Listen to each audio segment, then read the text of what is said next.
So the level begins teaching the player the basic mechanic of jumping. Jumping is the first object of motion that will be used throughout the entire level, and it will be built upon throughout the rest of the events.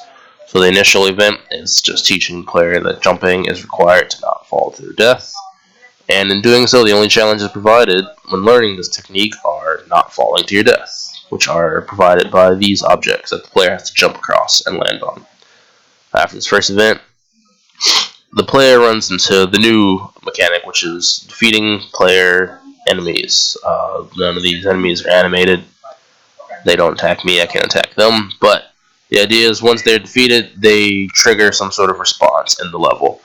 None of that is blueprinted in. However, the player game response of defeating all the enemies will result in this ramp up here letting down, allowing the player to move forward and letting him know that defeating enemies helps and is necessary for progressing through the level.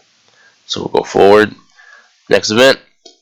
Essentially, it's repeating the last one, except now we're introducing a brand new mechanic of wall clinging / jumping. Once these 4 enemies are eliminated, these platforms on the sides will spawn up, letting the player know this is where he has to go next. And then, however, not blueprinted in, the player will then have to either cling to the wall or jump across in order to get to the platform, which is indicated clearly by the platform being too far to jump straight on.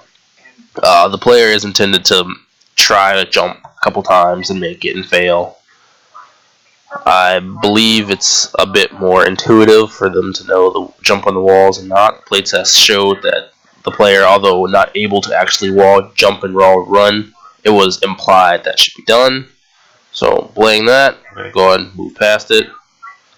Once getting to this platform after the first wall run / wall cling, the next wall will spawn up, only this first set, which will have enemies on it. So now, the player is introduced to wall running as well as enemy elimination. Much as shown earlier in the last event and the first event, eliminating enemies is necessary for a player to progress.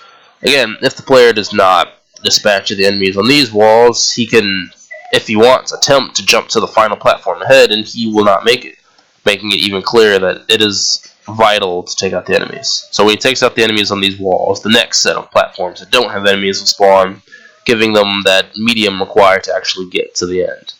And once they get to the end, they are essentially done. They get their victorious landscape.